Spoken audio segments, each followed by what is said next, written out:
did you think that having your research evaluated was worthwhile, and has it been a benefit to you personally and professionally? Thanks for the question, Anthony. So the quick answer is yes, it was absolutely beneficial, and from two perspectives.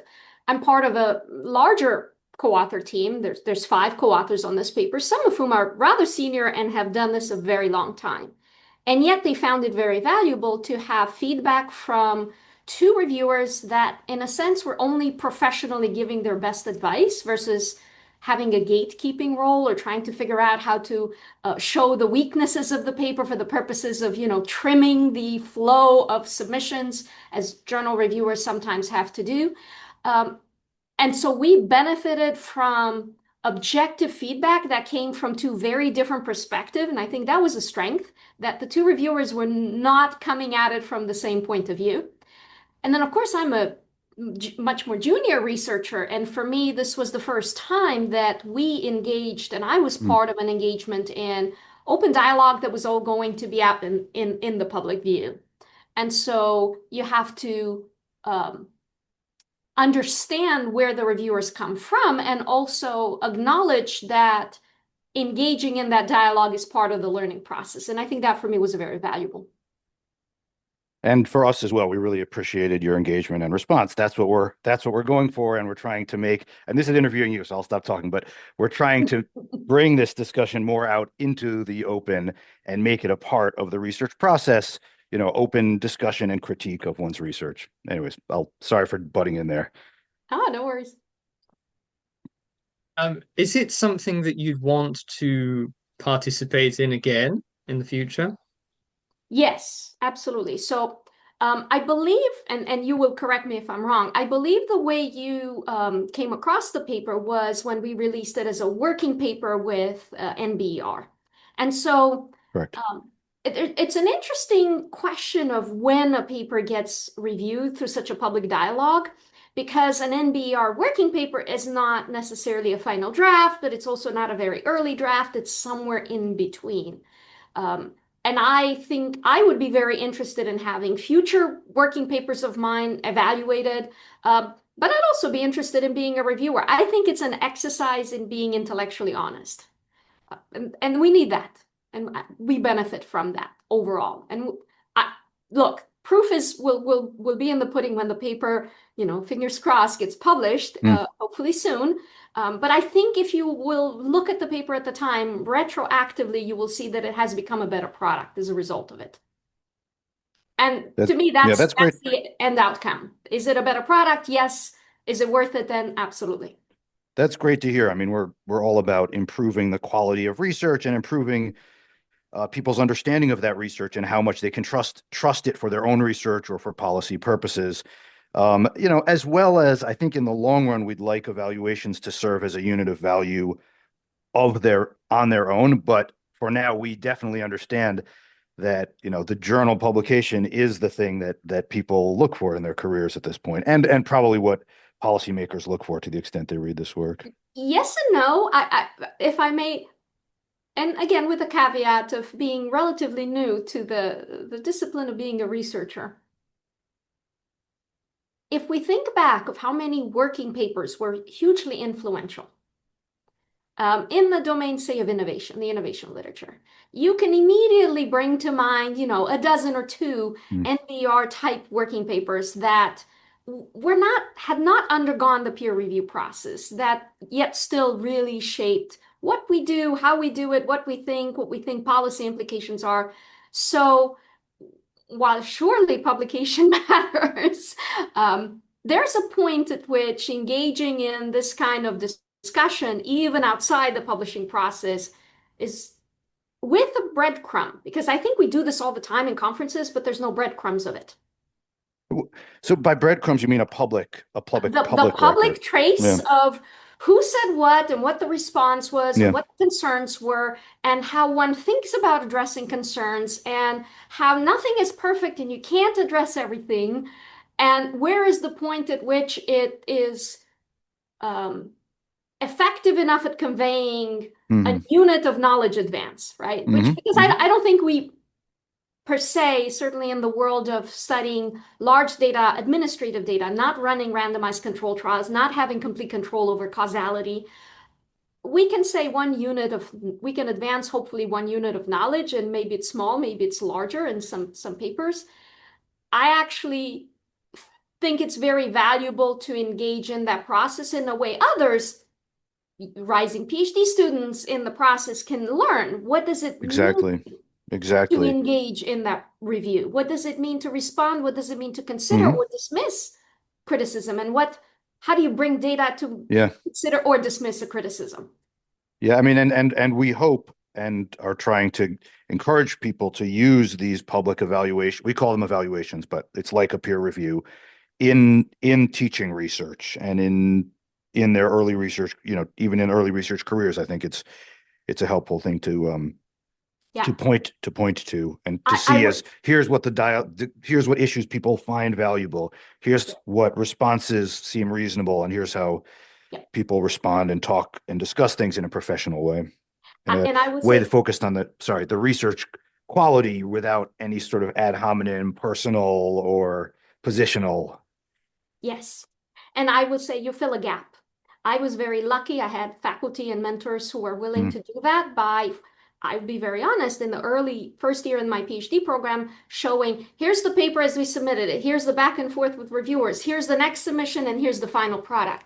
But this is then a bit of a personal choice, whereas I think the Unjournal makes it a public choice that all students have access to, versus having to rely on yeah. your advisors and mentors being willing to very openly say, warts and all, this was the process, and this is the evolution of the piece of knowledge that we produced, and this Mm, is where we got helped, and this is where we didn't get help because maybe it was just challenging. Idiosyncratic reviewers hmm. and Hmm. preferences can always happen.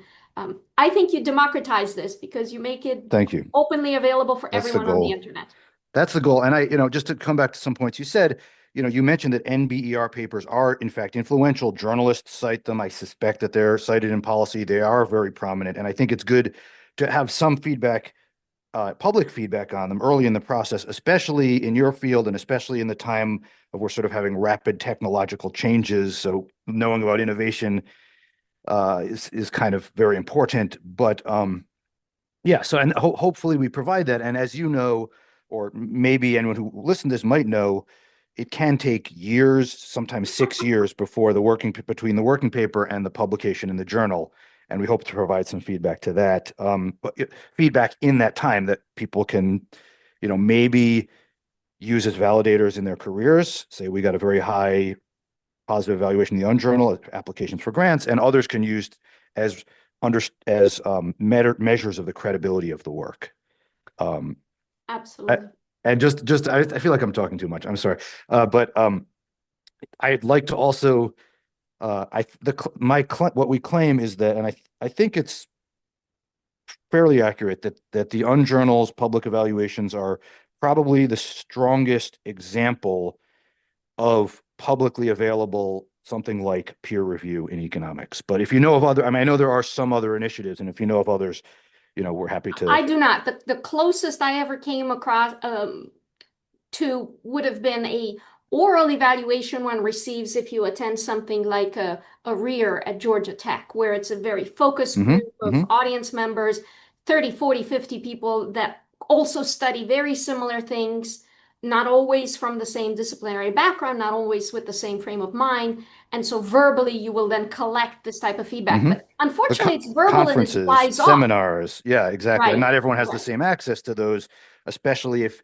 it could depend on your personal circumstances. If you're Yeah. not, also if you're not in the elite core of universities that sort of are on this seminar series. And if you think of the process of going through considering and responding in a seminar, in a verbal Hmm. context, you cannot really engage with, is there a point? And if there is a point, Hmm. if I agree with the point, or I understand exactly where I missed the boat in being clear, in communicating Mm. effectively, in maybe in the back of my head, I have a perfectly good explanation why I did what I did, but my assumptions are hidden and they will be hidden to me. This is an exercise in practicing Yes. clarifying and revealing assumptions. And I don't think you get that even in a seminar or conference No. setting. because that just-in-time nature of Yeah. oral conversation doesn't allow it. Yeah. Not everyone's brain gets, as you see with me, I can get a bit tongue-tied myself. And one thing actually I'd like to talk about, not now, maybe another time, but it sounds like you're interested, is we're thinking about hosting or joining forces with other organizations to host an online seminar series, but one that's very much powered, that makes available a lot of asynchronous tools. Anyways, I'm going off on a tangent. Sorry. So why don't I let Anthony ask you the next question? Absolutely. Um, I, was the process with the Unjournal in terms of submitting an author response and in terms of what you saw from the evaluators, was it what you expected? And Mm. was that a kind of simple thing both to process and to manage? It was similar to what I had expected because I had gone through multiple rounds for other projects of engaging with more traditional double-blind reviewers.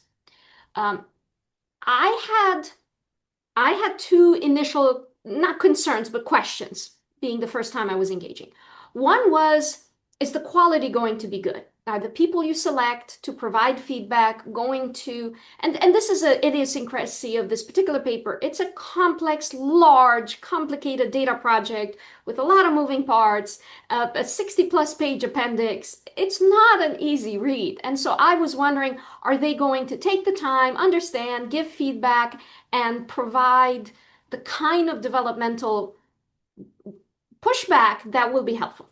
The other one was, is it going to take forever to try to respond? And the answer was yes and no. So, yes, the feedback, the quality of the reviewers was high. I would say it's on par with the best journals I've ever received feedback at. And then the time, possibly this is also because there wasn't a gatekeeping aspect. Um, it wasn't our exercise of responding, from my perspective at least. I don't want to speak to for my co-authors, but in this perspective, but from my perspective, it was, what is the intellectual response that addresses this? And maybe I don't need to worry about coaxing my reviewer into liking me in the process, because this is all about the subject matter and not about personality. And the bias isn't there from my perspective, and I hope not from the feedback writers either. And so it was a lot easier. So it didn't take months and weeks, and it's something that could be done, thinking about it for a couple of weeks and writing in a few days and running a few Mm, additional robustness checks. And it's, reviewers give you a year, management sign gives you a year to reply, and you yep. sometimes need We know. months and months. This was a lot quicker process, partly because it felt less about personality and more about objectively, what is it that I have to say? And frankly, we also knew there could be response to a response. And so if something needed more clarification later, that Yeah. was a choice.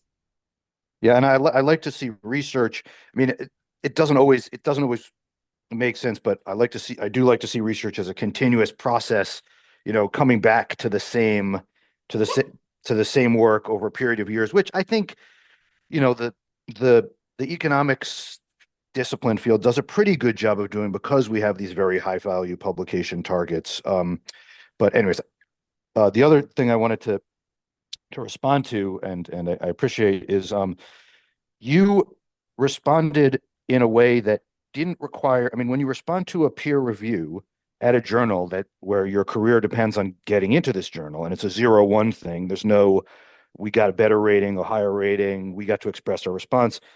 There is this sort of push towards flattery and sycophancy.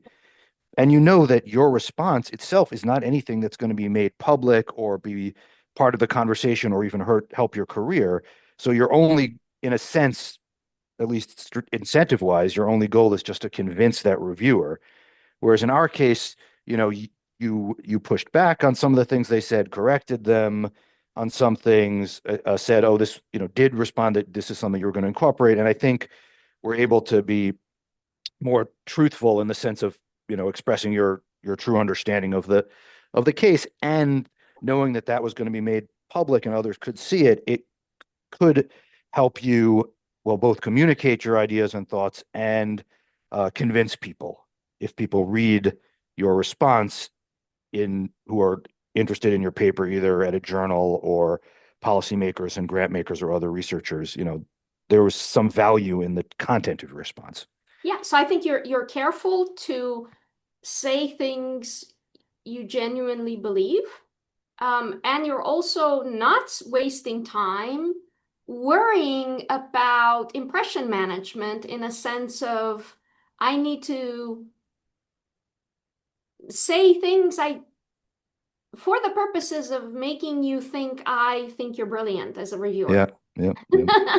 Thank you And very much for this excellent and insightful and interesting, that And sometimes they're just wrong, and sometimes they're wrong because it's your fault that you conveyed information in yeah, such a way you were unclear, you misled the reader. It's the burden is on you, yeah. right?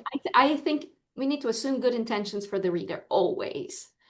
Beyond that, if you fail to be clear, you may induce the feedback writer to be wrong. And sometimes they're wrong, and it's not always okay to say you're right when it's not right. Mm, You're wrong, but here's why you're wrong. Or you're wrong yeah, and and it helps it's them very too. bad that you're wrong, but here's what I could do to address it going forward. Right, right. I mean, and as someone writing a review, in our case, we pay people to do these evaluations, so that helps us demand a high level of quality, et cetera. But you're in academia, you're mostly, if for traditional journals, doing it in a voluntary basis.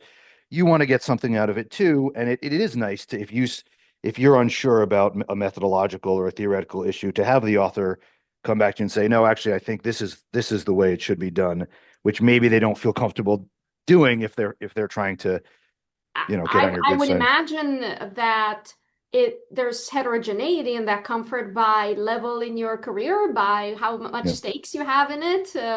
I'd like to imagine someone very secure in their position would be just purely honest, but as someone like myself who's on the tenure track, who needs to produce outcomes, you then weigh and the benefit and the cost of being too direct at the risk of, because it's anonymous, you don't know who's reviewing you, mm, making the stakes even higher. that's a You good don't know point. if that person will be a letter writer one day. You don't know much. Yeah, it's not a necessarily great intellectual environment when people have those fears. We want it to be a situation where people feel, part of a community, willing to be honest and forthright without being, hostile, of course. There's, Um, just there's, to oh, just to please. clarify, in case people are listening to this, we hope, in our case, the evaluators have the option, reviewers have the option to decide whether they're going to disclose their identity or remain anonymous. And in our case, we had one of each, Yep. and Yep. that was very helpful. So there is something to be said about what enabled the Unjournal review and this or feedback in this case was the fact that we published a working paper. And the working paper is non-anonymous. And so we hold on to the idea of the double blind that in some instances, certainly in economics, is not the case anymore. The No, that's very identity of rare in the economics. authors could be discovered with a most basic of searches of a sentence in the abstract or the title or anything else. And so Exactly. And that's the not a whole problem we're solving. It's not a problem we're solving here. it's not, but then it is because it balances the playing field by offering the reviewer the chance to not be anonymous. We actually Mm, understand uh, who was participating in the process. yeah. And it's not just our answer will be public, but their review will be public with a name associated with it. Right. And even if when the name isn't associated, I like to think that the reviewers, evaluators feel compelled to be more substantive, to be more clear, to be to use less things based on biases towards the institution, because they do have to express this in ways that we ask them to give certain types of feedback in certain categories as well as ratings, and to justify those. Yeah. For journals, for traditional journals, it's often just an exercise of, well, do you think it meets the bar of being published? And then the responses are not public. The authors see the responses, and sometimes it can be quite, feel quite harsh. But in our case, I like to think that knowing that these are going to be public makes people be more substantive, less biased, And in the cases where they are expressed, if they do seem to be expressing a bias or being unfair, which we will try to moderate a little bit and say, can you look at this? This looks to be not in line with what the paper did. But even in those cases, it other people looking at their critique could then judge it and say, oh, okay, yes, they were very harsh, but they didn't really present the substance. So it feels like a more fair Yes, yes. I environment. think even the anonymous ones, because they're presented in context with others that may or may not be similarly anonymous, that helps. I know as a reviewer, when I review, I always seek to read the other reviews too, because it's an Mm, exercise in developing my it's own wonderful. thinking It's and wonderful. seeing, did we overlap? Did we identify common threads and common areas or not? And not all journals give you that option anymore. I know Mm, one in particular that now no longer you see what the department editor or the handling editor sent back to the uh, author team, but you do not necessarily get a copy of the other reviewers' feedback anymore, which to me makes it mm, challenging to even understand how the paper moved forward. mm, Only see mm. your little slice That's of right. feedback. So Yeah, we that, try to be transparent in that yeah, regard. We've had cases where we've very much encouraged two evaluators to have explicit conversations and then write a synthesis report. We don't do that in all cases, but I think where we do that, it has tended to generate a lot of yeah. value. There's also this Delphi process that we've tried to incorporate some of the best of. Who do you think would be interested in submitting a paper to be evaluated by the Unjournal or engaging with us? Who would particularly benefit from that? Either of those questions would be interesting. Okay, perfect. I think the encouragement should be focused on young scholars, young in the profession. I do not mean biological Hmm. age. So imagine a world where a job market paper that has gone through the process of being on the market now, therefore, is a solid manuscript needs that little bit of objective, impartial, outside feedback before being submitted to a target journal. So to me, that's where it becomes super valuable because the paper evolves, it becomes a turducken in the process of being on the job market. It grows in dimensions it shouldn't sometimes. And then to have someone help you scope it and scale it back with a very fresh perspective would be super helpful. And I think that's a target-rich environment is to actually target pre-submission job market papers. What would you say? And I don't know if we have the time for this, but what would you say? I mean, the classic fear would be, oh, but then I might get public criticism, and the advisor might say, oh, this is weird to get public criticism. How would you respond to that? To me, public criticism after you have secured a job, that's why I said after you've gone through the Yes, job market, exactly. is valuable because it's far enough for tenure review that it won't hurt. You have 5, 6, 7, 8 years to Mm, fix and address those things. And it's part of the process of you will be forgiven early. You're not forgiven late, you're forgiven early. So if you're gonna do it at any point, to me, it's after you've secured a job and well before you're being evaluated by outsiders.